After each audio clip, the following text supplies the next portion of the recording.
What's up, YouTube? It's Scotty, Evil Striegel.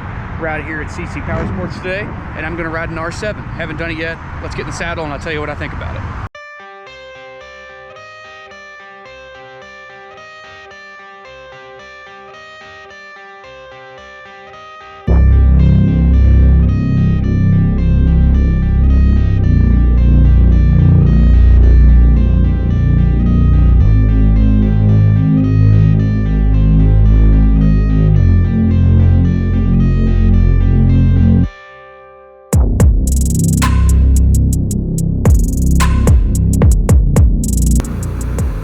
What's up, everybody? We're out on the saddle now. So we're out on the Yamaha R7 here, courtesy of Yamaha Motorsports. Let me ride this thing at our demo day at work. So, well, it's not really a demo day, at our open house at work. But I'm just on the way back, and I figured I would chat with everybody on the channel. Haven't done our motorcycle ride video aside from off-road in a while. We're going to get this thing in some twisties right here and feel how the R7 feels. So if you watch the channel a lot, you know I'm generally not a sport bike guy, sport bike rider. For the most part, I just would rather be more comfortable when I'm on a motorcycle. If I'm going to do crazy stuff, I'm going to do it on a dirt bike. But that's just what I'm more comfortable doing. I trust myself and my skill set more on an off-road bike to do wild stuff than I do on a sport bike. But when I do get to ride them, most of the time I complain about neck pain. I complain about shoulders. But I gotta say, this bike, compared to the GSX-R that I rode a while ago, is a lot more comfortable, if you ask me. The motor is obviously a lot mellower. This bike, you know, I think it puts out about 68 horsepower, so it's not a powerhouse. But it doesn't weigh much. It's a little, you know, I think it's a little over 400 and something, like 420 maybe dry.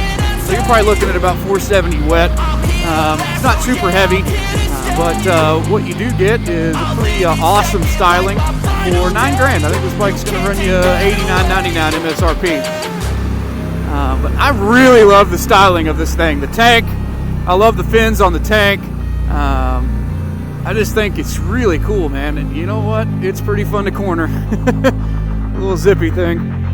I will say, one thing I've noticed about it, me being 200 pounds, I am definitely, the bike is undersprung for me.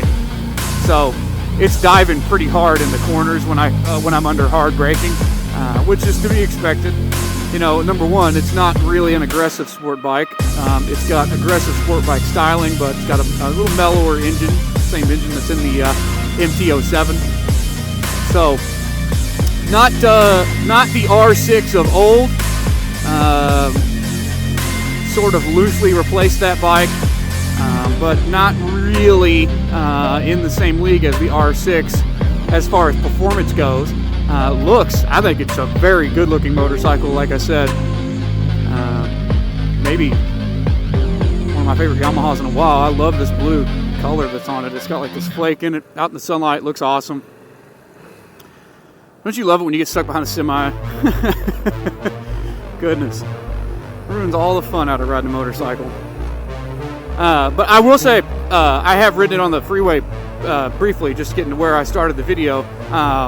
And the bike does great on the freeway. I mean, you know, yeah, it's a 700. Why wouldn't it be great on the freeway? But some bikes tend to struggle a little more. And when I say struggle, I just mean like they're just going to be high in the RPMs. Not necessarily like they can't do it, but it's not the most confidence-inspiring feeling when you're ringing out a motorcycle wide open on the freeway and you got to get up and around somebody. You know, this bike, I'm totally comfortable, and it's not vibrating. It's not over revving. We're at about 5,500 RPMs, so not too bad. I'm not really getting a lot of vibrations through my hands, so I'm impressed. You know, sometimes like you get on like Ninja 650. I just feel like that engine is a little more hollow feeling than the Yamaha, or the Honda for that matter. I would probably go with either the Honda 650 or this 700 motor if it were me. I do think they sound really good. Not that you can hear it on the freeway, but these parallel twins, I just love the way they sound. They've got a nice thump to them. Yeah, I gotta say, I'm liking this bike. It is definitely aggressive, and the pegs, the seat to peg is a tight area. For me, it's not bad. Again, I'm like 5'10", but I am actually extraordinarily short-legged. 29-inch inseam, so I'm all torso, people. But it's a little cramped even for me. I would imagine if you were taller than me, if you had maybe you just have a longer inseam, I think your legs are going to be pretty cramped on this thing. But again, it's an aggressive motorcycle, so if you're used to being in that aggressive seating position, or that's what you want, it's probably all you need. I really like it. So anyway, I just want to give some quick thoughts on it. I'm getting ready to pull back up here at work, so thanks everybody for watching. If you like the content I put out at all, I really appreciate a like and a subscribe. The channel is growing, so that's great. You know, we just crossed the 300 mark. And once we get to that 1,000 mark, you know, maybe I'll do something for all the people that follow us, and follow me rather. Put something together for everybody once we get to that 1,000 mark, because that's what I want to get to, y'all. I want to get to that 1,000. So